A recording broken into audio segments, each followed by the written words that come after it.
Hey guys, welcome to the next episode of the Rusty Beauties restorations, and finally I'm back on the TR4, but actually I've been on it for a long time. With David, almost every day we work on this car, and you can see that it is in a much improved shape since last time it was on my channel. What we've done is we took apart the front suspension completely and rebuilt it.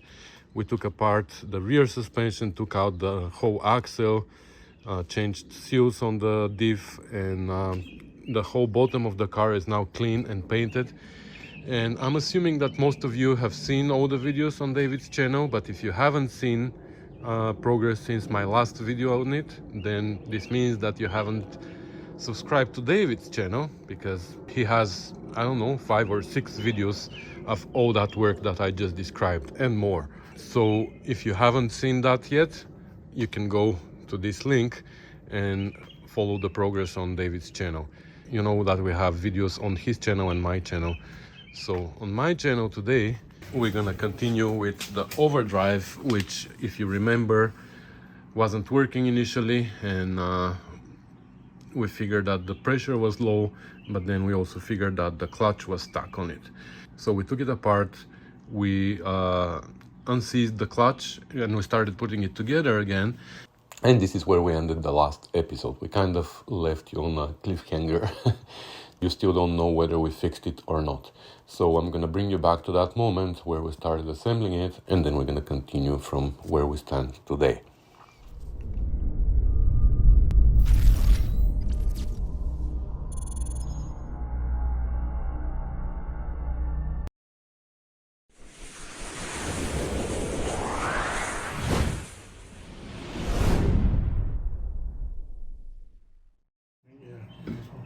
Clean everything, but you saw how we disassembled it. We're not gonna go into details assembling it. I have video series about that. I can put a link here, how to assemble it. We're gonna do my kind of video. Just gonna say it's done. Yeah, exactly. So yeah, it's gonna become too long. We're gonna assemble it now, and we're gonna test it. All right, as we were assembling it, we discovered something which was a little bit disappointing here. So we both were like, oh, what are we gonna do now? And then I went through my bag here, found few trust washers that I wasn't sure about, but then we came on the website, Most Motors, and we looked here. So that's the one that goes on top of the sun gear, right? So this is the sun gear here. This is the trust washer that goes there. And the part number is 866780. And what do we have here? 866780. Dun dun dun. So we have another one. Lucky. Yep. Our lucky day. So assembling continues. Turned out it was not only one track, it was multiple. But this one fits perfect there. Alright, we shouldn't have stopped, because we went inside to have dinner, came back out, and immediately this happened. So as David was pushing the piston in, he broke the rings. Okay, it's kind of the opposite. He was trying to avoid the responsibility, so I was pushing. I was actually tapping it gently with the persuader here, and that's what happened. He tried to hide it from me. He says, no, it was just oil that sprayed. I said, there's something flew. I saw something fly out the side, and I said, I didn't see it. Yeah. I just heard oil squishing, and then It was the we ring. found the piece of ring. Anyways, so now we find on the Most Motors website that there's 2 types of pistons. One is 1 1/8, the other one is 1 3/8. They're both not available on Most Motors website. But the later style, which is with an O-ring, is available for $33.99. So we have some other options first, and if it doesn't happen that anything works, we're gonna buy these 2 pistons. So it says even here, if you have the old style 1 3/8 with rings, then you should use 866-400, which is this part, which is this piston. Can you see it? How much money did it cost me? $33.99 times 2. Well, Oh, well, it is what it is. It happens. yeah. Anyway, so that kind of puts us in brake mode. All right, see you later. 2 weeks later. David sourced 2 new pistons, and we're gonna attempt to assemble it again and see if it is gonna work this time. We're gonna put it on the test rig again, and we're gonna go from there. This is the old piston. I didn't show you how we broke the pistons. We were pretty down at that time. But anyways, now we have 3 pistons, 3 good ones, because David sourced 2 pistons and we have 1 to spare. Hopefully we won't need a 3rd one, but we have 1 to spare anyways. So without further ado, let's get crack-a-lacking and we'll see where we can get today.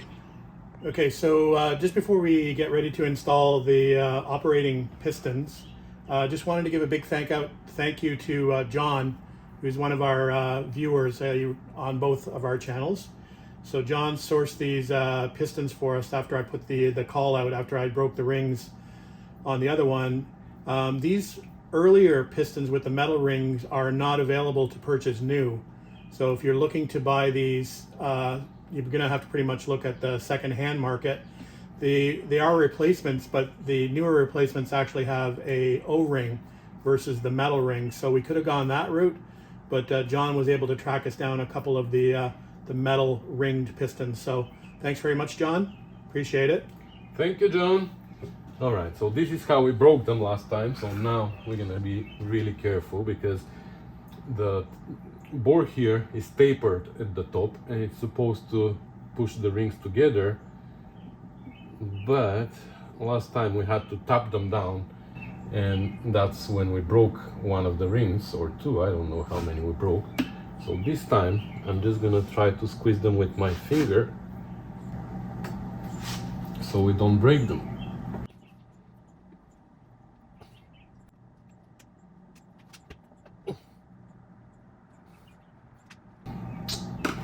I'm gonna tap it, but really gently.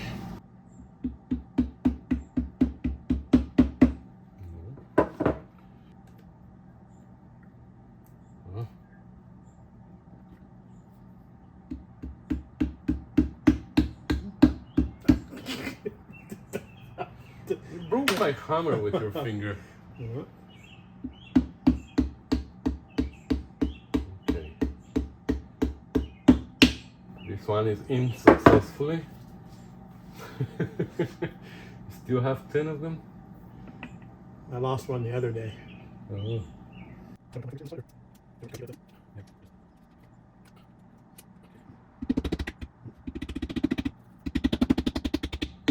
Okay, this time they're in without breaking them. High five. We didn't even use the spare one. Okay, so next we have to put the bridges and the nuts, but for the nuts we have tab washers.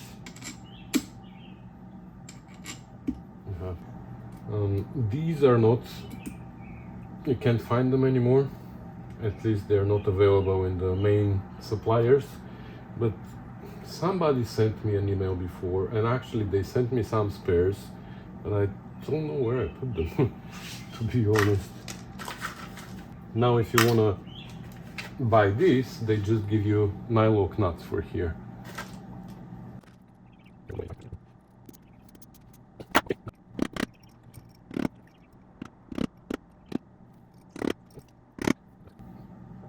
Okay. Alright, so now for the next step, that's very tricky part. We're gonna have to, first of all, compress the spring here on the pump and wire it down so it can climb on the plunger, because on the output shaft of the transmission we have a cam, so the cam is gonna hit this roller. So we have to compress the spring down, wire it there, and once the cam goes in place, then we're gonna release the wire and the roller is gonna go right on top of the cam.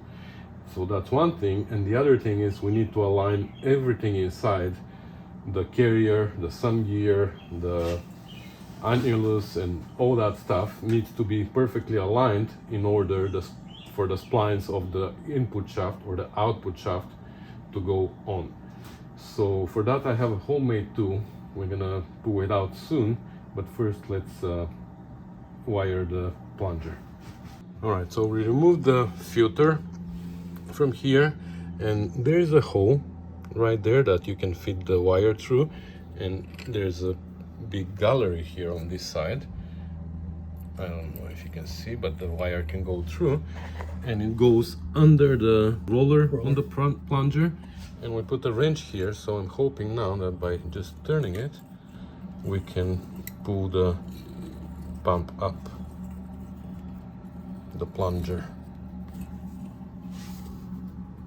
It's actually compressed now, all the way, so it doesn't require too much torque.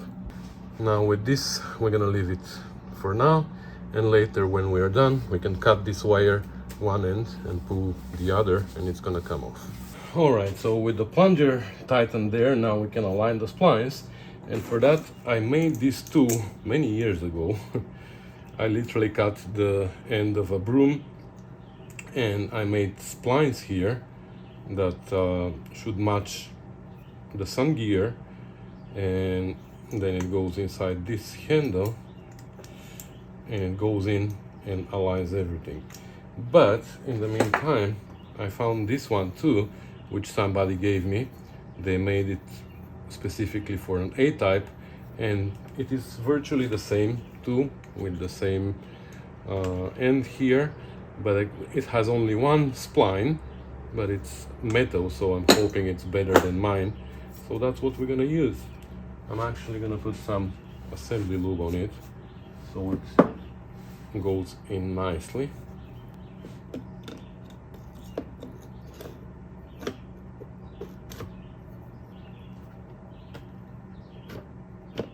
Okay, wow, that went all the way. Mine, I remember, because of the wooden splines here, was sticking inside, but I made something here so I can put pliers inside and pull it out. This one is much better. You know what, let's dry fit it without the springs, without the gasket.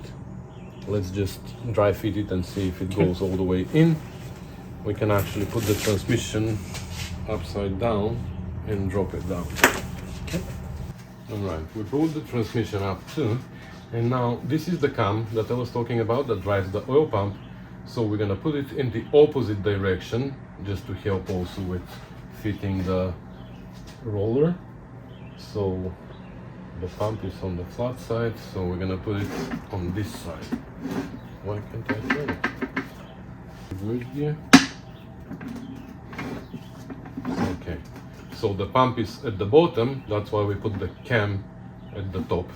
Pull out the thing. Without moving anything, let's see if we can, and without turning it.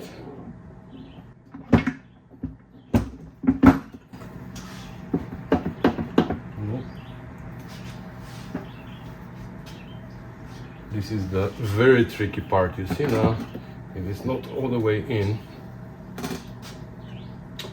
No, let's put it. Go back up. Yeah, let's put it flat.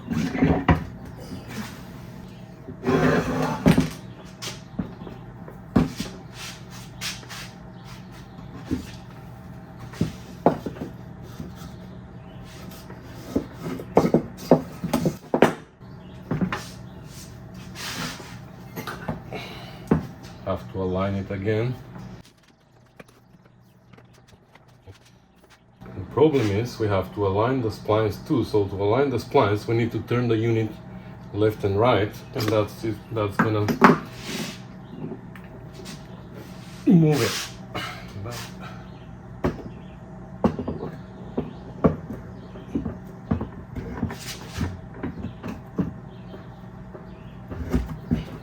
Hey, hold it so I can push.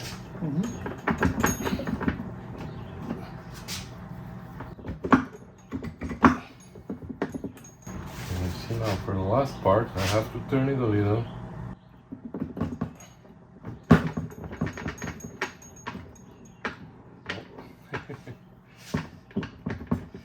Imagine, we can't put it without the springs, imagine with the springs.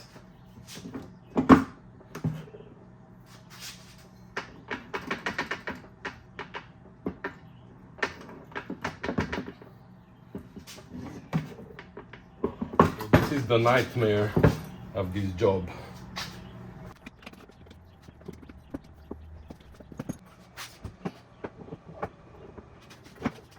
Now, let's put it in fourth gear.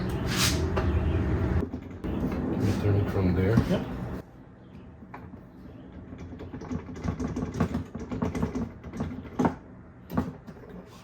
There you go. So that's the trick. We have to turn that shaft, not this. So I'm gonna set it in a way where this is perfectly square here. You want to put a mark on the flange? Hmm? You want to put a mark on the flange? Mark. Now, without moving the shaft of the transmission, we're gonna pull this out, and even if we move it a little bit later, we can always align it again with this and then line up these marks, and that's gonna tell us exactly how the overdrive needs to be to match this current position of the transmission, which we're hoping not to move. And we can take it out now. I moved it.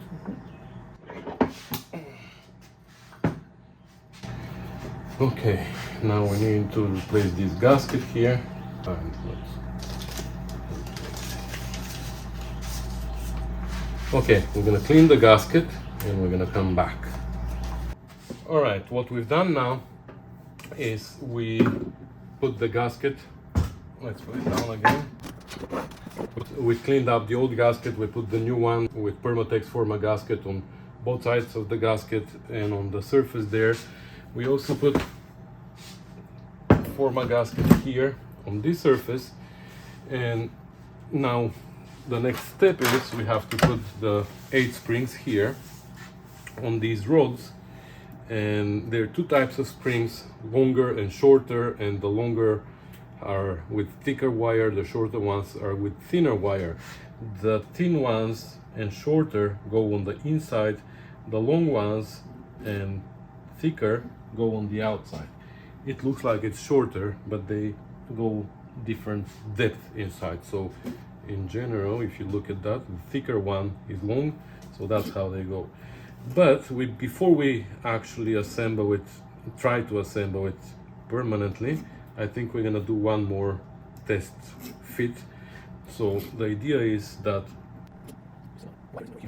that's how they go. So the idea is that if we test fit it without the springs again and it matches perfectly, then we're gonna pull it out very, very gently. We're gonna put the springs on and we're gonna put it back in, and it's not gonna move on us and it should fit. But we can only pray about that. So that's why I'm gonna pull them out again. We're gonna align this thing again. Okay, now it's aligned. Do you know where that spline is approximately, like where it'll meet up? Like, is it? Yeah, we're gonna try to put it up. Yeah, that's what I was thinking. So that spline is up, so we need to have a spline up here. I think it's a little bit off. Okay. As long as I can, as long as I know, I can always jiggle it back a little bit, It's like this.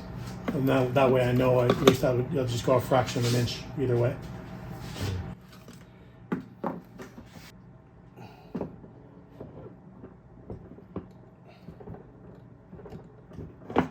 Okay, I'm just gonna go a little tiny bit either way. Okay. Okay, that's pretty good.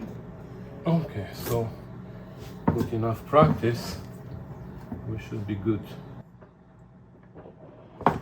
Now we can put the springs on.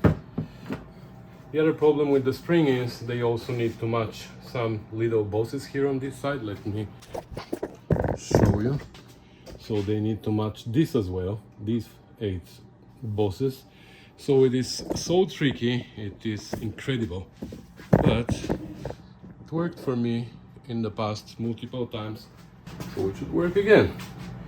So, thin springs on the inside, thin springs on the inside. It's easy for you to say. Okay, everything is there, right? Yep. You want to align one more time? Align one more time. It hasn't moved. Okay. I haven't touched this, Yeah, perfect. so I've got my hand on it to hopefully. Let's get 2 nuts ready for the long bolts. Okay, this time is the permanent time. Okay.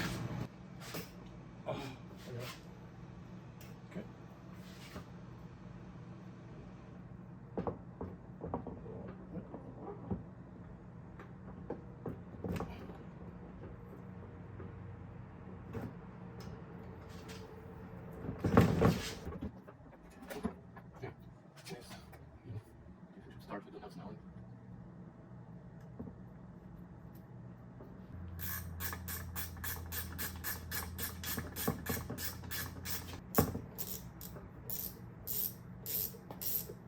Now I'm constantly watching it to see if it moves. If it stops moving and it becomes tight, I'm gonna stop. Now at this point we can take a light and check inside if all the springs are on their bosses. And this one isn't. Now it is. This one isn't either. Okay. 4 at the bottom are all good. Okay. So now we can keep going.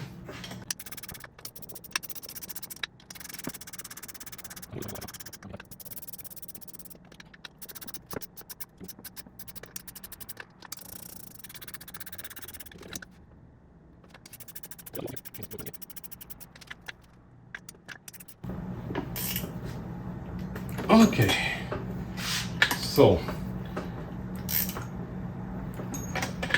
now before we go too far, let's pull out the wire to make sure that it successfully comes out.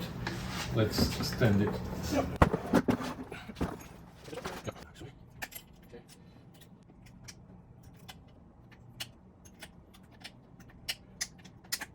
There you go. And now we're gonna make sure that it spins. Okay, that's the reverse gear, don't worry. The reverse gear is what makes the noise. Okay, perfect. So that's it. Now what we're gonna do off camera, we're not gonna hold you here. We're gonna put all the nuts here, we're gonna torque it, we're gonna tighten here, we have some loose nuts as well. We're gonna put the cover on. The filter, of course, we need to install and all that. While the cover is off, we're gonna fill it up with oil again. And I guess next time you see us, it's gonna be on the testing rig and we're gonna see if it is gonna work this time. Yay! All right, our patient is on the table again. Gonna give it a belly rub for good luck. We don't have Solenoid? the solenoid yet and the lever here. We're gonna operate it from the other side manually. We're hoping that it's gonna work, but you know, if we need to take it apart again. So this is where we're gonna operate it from. The pressure gauge is installed, switches and stuff we're gonna test later, and we're gonna test it first and see if we think it works. Only then we're gonna start testing the RPM and stuff like that. All right, fingers crossed, even my toes are crossed. Turn it on. Pressure. Good. Oh, That's where it always was. that's a little bit higher. No, it's always 300 and something. So it's at 305 or something like that. So, there we.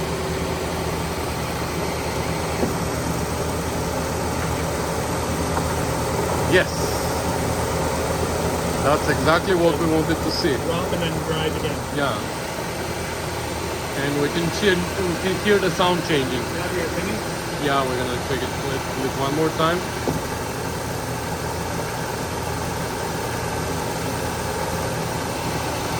Yeah, I can definitely hear the sound Yeah, change. you can actually tell the difference in the sound because before when the carriage was sticking, it would just plunk, right? Yeah. Now it's a more smooth sort of progression through. Yeah. Okay. Let's test the RPM. All right, so we're gonna put it in fourth gear, so we are direct, and whatever goes in needs to go out without the overdrive operated, right? So let's measure the RPM here. 1444. That's easy to remember. Let's go the other side.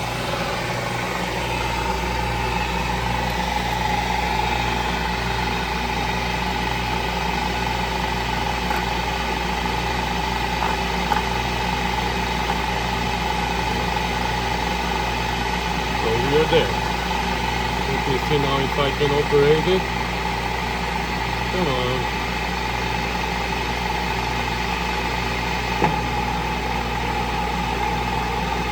There you go.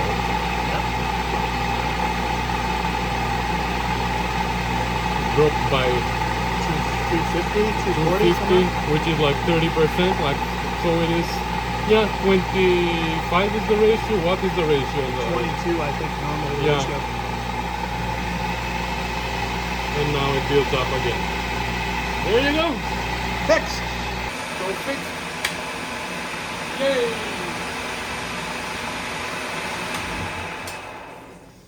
Okay, so we have a working overdrive.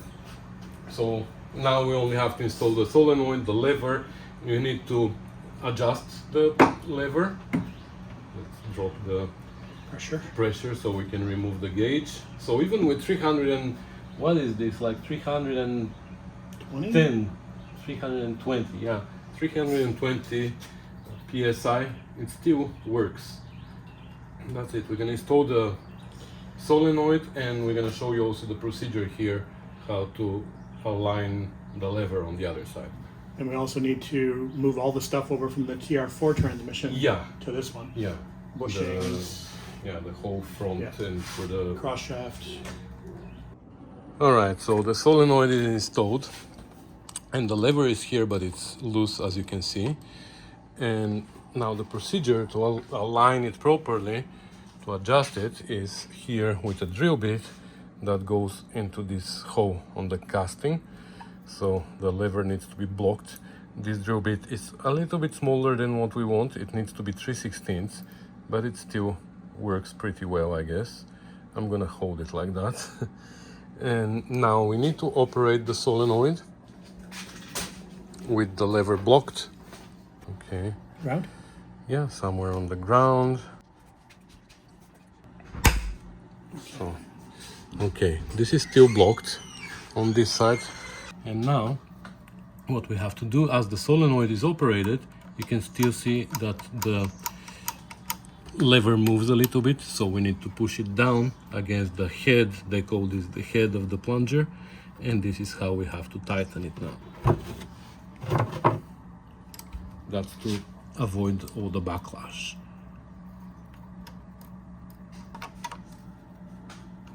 Okay, it's still down, right? Now it only moves with the lever. Okay, so that's it. Let's test it now and see if it is going to operate with the electrical. Okay.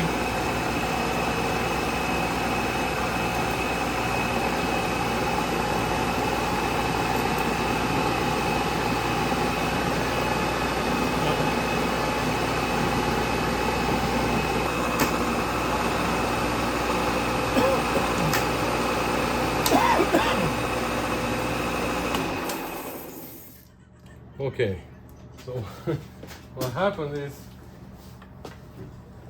the alignment obviously works perfect. It engages and disengages, but unfortunately the wire, I think, inside is broken, because sometimes the solenoid works, sometimes it doesn't. Let's keep playing with it. Now it works. With the with the boot on, it didn't work. Now it works perfectly. I don't understand what's going on, but David suggested to buy a new one. So I'm gonna spend his money just in case, because I don't know what happened. It wasn't working before. We took the boot off and it started working again. But anyways, it works great. When it works.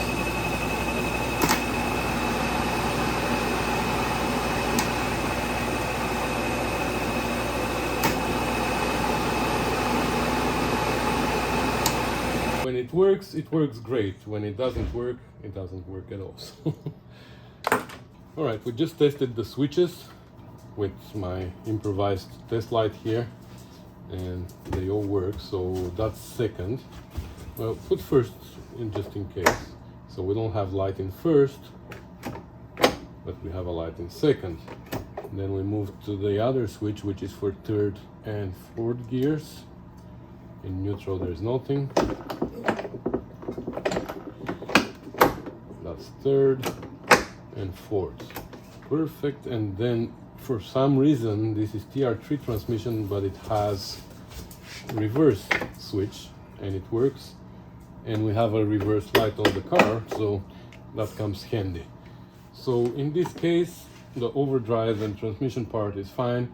We played a lot more with the solenoid and it keeps working now. I don't know what happened, maybe it had a bad ground or something, but now it keeps working. So next we're gonna replace all the clutch parts here from the other transmission, the original transmission of the TR4, because the parts were brand new there. It has new bushings, new shaft, new fork and pin and all that stuff, so we're gonna replace that. But I guess we're not gonna film that, we're gonna leave it maybe for another video. So that's gonna be it for today. We fixed the overdrive finally and we are super happy about it, right? Absolutely. So we're gonna see if we can install it in the car too, but we're gonna leave you out of it. You don't need to see all that work done. So thanks for watching, commenting, subscribing and sharing and supporting the channel, and stay tuned for more videos on the TR4 on David's channel and my channel as well. So see you, bye.